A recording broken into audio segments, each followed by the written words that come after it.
Hello दोस्तों, स्वागत है आपका अपने यूट्यूब चैनल नौकरी वाला में। एक बहुत ही तगड़ा नोटिफिकेशन आउट किया गया है जिंदल ग्रुप की तरफ से और ये वैकेंसी फ्रेशर कैंडिडेट के लिए रहेगी। और यहाँ पे आईटीआई डिप्लोमा और BTech all trade all branch eligible है। अब वीडियो को ध्यानपूर्वक देखिएगा।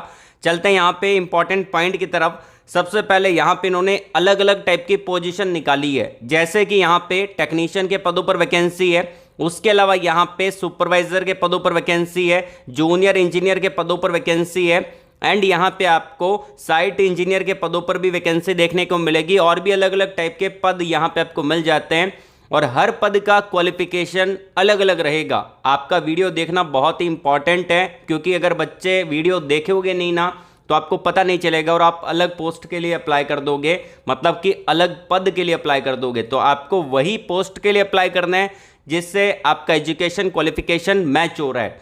और यहाँ पे हर पोस्ट का अलग अलग सैलरी रहता है। मिनिमम सैलरी मैं आपको बता देता हूँ, यहाँ पे 24,000 रुपये जो कि टेक्नीशियन का है, और मैक्सिमम सैलरी यहाँ पे जो आपका रहेगा 1 लाख रुपए तक भी है, जिसके अंदर एक्सपीरियंस वाले कैंडिडेट भी अप्लाई कर सकते हैं। ठीक है ना। तो यहाँ पे 24,000 रुपये से लेके 1 लाख रुपए तक का सैलरी यहाँ पे आपको मिल जाता है। डिपेंड करेगा कि आप फ्रेशर हो तो सैलरी थोड़ा कम रहेगा, एक्सपीरियंस होल्डर हो तो सैलरी बहुत ज़्यादा रहेगा। और एकोमोडेशन, ट्रांसपोर्टेशन फैसिलिटी, ये सब कुछ कंपनी आपको प्रोवाइड करवाएगी।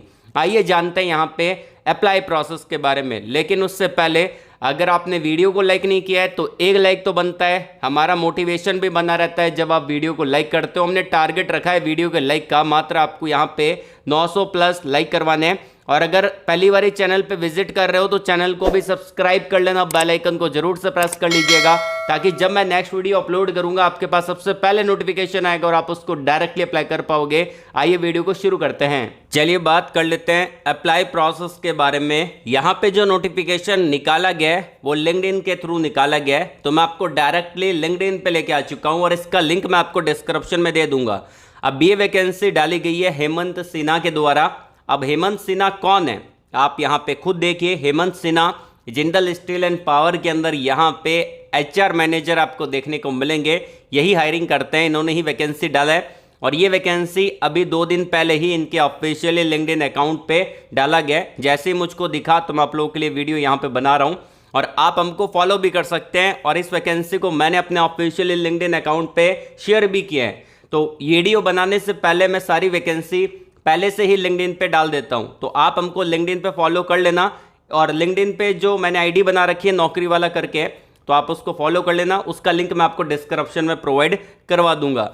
हेमंत सिन्हा ने यहाँ पे डाला है कि आपका जो जॉब लोकेशन रहेगा वो छत्तीसगढ़ का रहेगा और यहाँ पे रायगढ़ का आपका जॉब लोकेशन है जिंदल स्टील एंड पावर के अंदर। ये अप्लाई लिंक दे रखा है, आपको डायरेक्टली इस अप्लाई लिंक पे क्लिक करना है, आपके सामने एक न्यू टैब ओपन हो जाएगा। हम डायरेक्टली अप्लाई प्रोसेस को ही देख रहे हैं और यही लिंक मैंने आपको डिस्क्रिप्शन में दे रखा है। लेकिन ध्यानपूर्वक पहले वीडियो को देख लेना, समझ लेना, उसके बाद ट्राई करना अप्लाई करने का। खुद ही ट्राई करने मत लग जाना, क्योंकि फिर वहां पे कंफ्यूजन क्रिएट होगा, फिर आप बोलोगे कि हमसे तो अप्लाई नहीं हो रहा। ध्यानपूर्वक देखोगे तभी आप इसको अप्लाई कर पाओगे। अब देखिए यहाँ पे जिंदल स्टील एंड पावर यहाँ पे दे रखा है, ये आपकी ईमेल आईडी आ जाएगी, जिस ईमेल आईडी से आप क्लिक करोगे और यहाँ पे आपको स्क्रॉल डाउन करना है। उससे पहले यहाँ पे एक इन्होंने इंपॉर्टेंट पॉइंट मेंशन कर रखा है, इंडिकेट्स रिक्वायर्ड क्वेश्चन। तो यहाँ पे स्टार जहाँ पे भी दे रखा है वो आपका इंडिकेट करता है कि उसको आप मैंडेटरी ऑप्शन है वो उसको फिल करना पड़ेगा, उसको आप खाली नहीं छोड़ सकते। फॉर एग्जाम्पल ईमेल आईडी दे रखी है, उसके आगे दे रखा है यहाँ पे स्टार, तो ईमेल आईडी तो डालनी पड़ेगी। अगर आप ईमेल आईडी डालोगे नहीं तो एचआर मैनेजर आपसे कांटेक्ट कैसे करेगा? अगर आप शॉर्टलिस्टेड हो जाते हो तो कंपनी के अंदर, तो आपको अपना ईमेल आईडी डालना है। मैंने यहाँ पे डमी ईमेल आईडी डाला है, तो ये ईमेल आईडी नहीं डालना है, जो भी आपका खुद का ईमेल आईडी है वही ईमेल आईडी यहाँ पे आपको पुट करना है। तो ईमेल आईडी डाल दिया आपने, उसके बाद स्क्रॉल डाउन करना है, यहाँ पे आता है अपलोड योर रिज्यूम।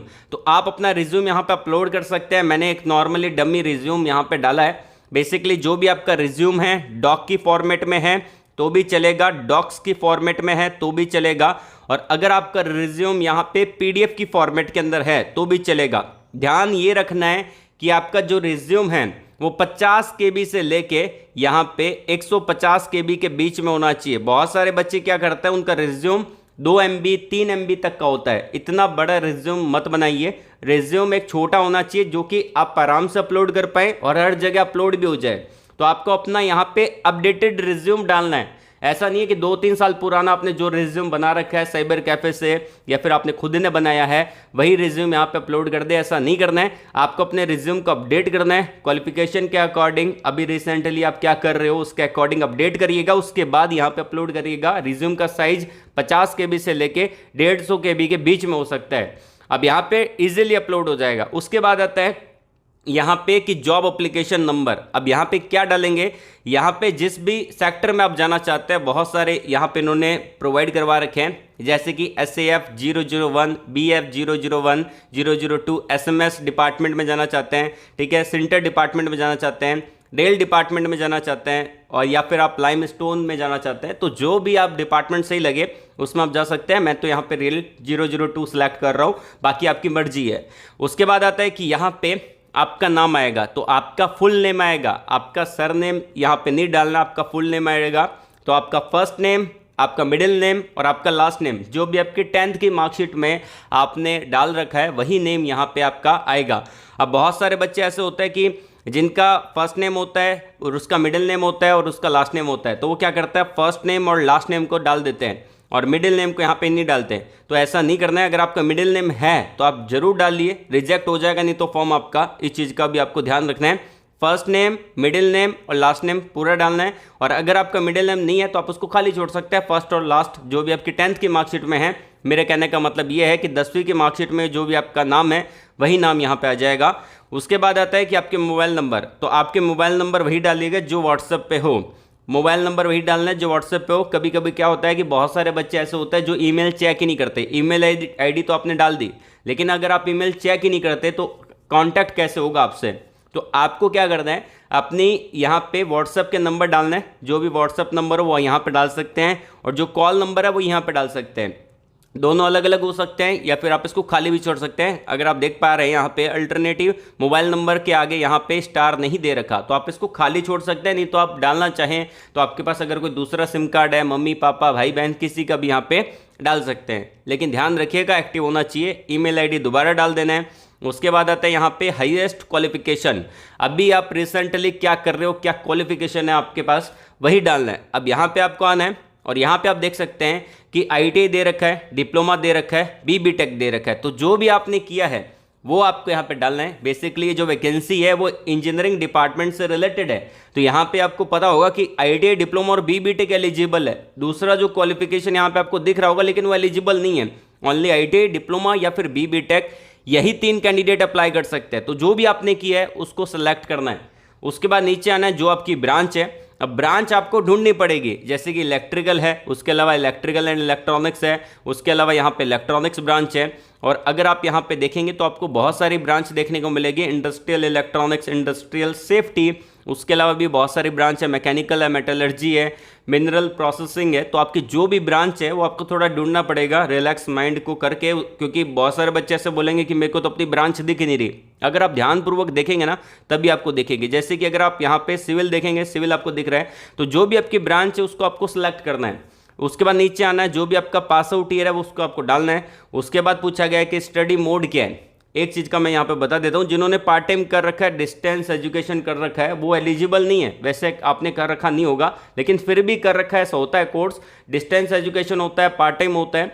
तो अगर आपने कर रखा है तो आप एलिजिबल नहीं है। अगर आपने फुल टाइम कर रखा है, जो कि आपने कर रखा है, मेरे को पता है, तो ही आप एलिजिबल है। बिल्कुल आप इसको अप्लाई कर सकते हैं। तो आपको यहाँ पे फुल टाइम सेलेक्ट करना है, पार्ट टाइम नहीं डालना है। इन चीज़ों का ध्यान रखना है। उसके बाद आती है कि आपकी एज कितनी है, तो आप अपनी एज को अप्रॉक्सीमेट यहाँ पे डाल सकते हैं। फिर आता है कि फ्रेशर हो कि एक्सपीरियंस होल्डर हो। यहाँ पे आप देख सकते हैं कि ऑप्शन दिया गया है।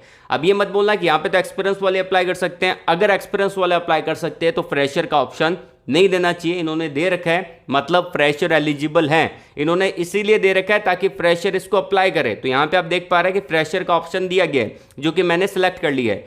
उसके बाद नेक्स्ट वाला बटन है, उस पर क्लिक कर देना है। क्लिक करेंगे एक न्यू टैब ओपन हो जाएगा। उसके बाद यहाँ पे पूछा गया है कि have you been employed with JSP group. तो अगर आप यहाँ पे कभी काम किया आपने तो यस और नो में आंसर कर सकते हैं। मैं यहाँ पे नो को सिलेक्ट कर रहा हूँ।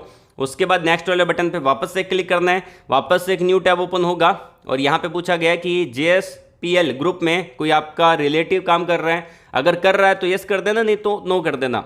फिर नेक्स्ट वाले बटन पे क्लिक कर देना है, फिर स्क्रॉल डाउन करना है और यहाँ पे पूछेगा क्लिक सबमिट टू फिनिश। अगर आप इसको सबमिट करना चाहते हैं, जो कि आपको करना है, तो यहाँ पे सबमिट वाला बटन है, इस पर क्लिक करके आप सबमिट कर सकते हैं। फाइनली आपका फॉर्म यहाँ पे सबमिट हो जाएगा। जैसे क्लिक करेंगे यहाँ पे आएगा कि आपका फॉर्म सबमिट हो चुका है। ऐसा करके यहाँ पे आप अपने फॉर्म को सबमिट कर सकते हैं। यहाँ पे बोल दिया गया है कि thank you for showing interest in JSPL, ठीक है, जो कि रायगढ़ के अंदर है। Your application has been received, you may be contacted if there is an opportunity matching to your profile. अगर आपकी प्रोफाइल से वो मैच होगा तो आपसे कांटेक्ट किया जाएगा। ये सब कुछ यहाँ पे दे रखा है और HR को ये आपका रिज्यूम फॉरवर्ड कर दिया गया, जो भी आपकी प्रोफाइल है फॉरवर्ड कर दी गई है। तो ये आपका आ जाएगा, आपका यहाँ पे रिज्यूम, यहाँ पे आपका एप्लीकेशन फॉर्म सबमिट हो चुका है।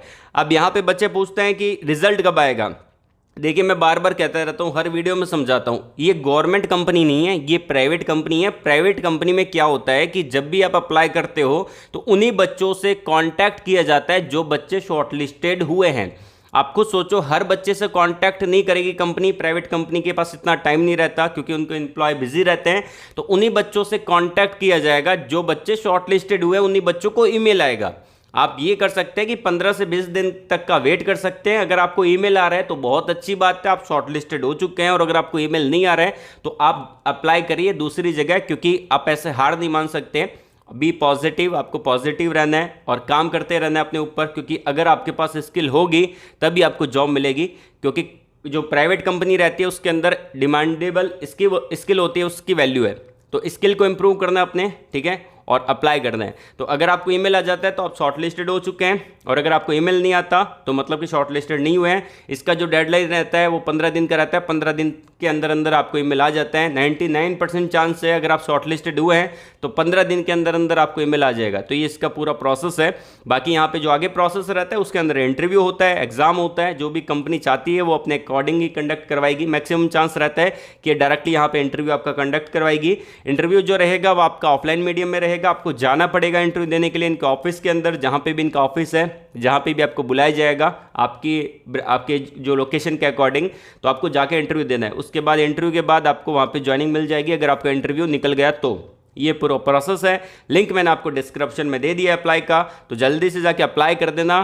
कभी भी जॉब वैकेंसी एक्सपायर हो सकती है, फिर मत बोलना कि लिंक ओपन नहीं हो रहा, ये नहीं हो रहा, वो नहीं हो रहा। तो अगर आप जल्दी अप्लाई करेंगे तो ही आप अप्लाई कर पाएंगे, क्योंकि तभी तक एक्टिव रहेगा। अगर ज़्यादा बच्चे अप्लाई कर देंगे एक साथ तो लिंक कभी भी डीएक्टिवेट किया जा सकता है। तो आज के लिए बस इतना ही। All the very best. जय हिंद।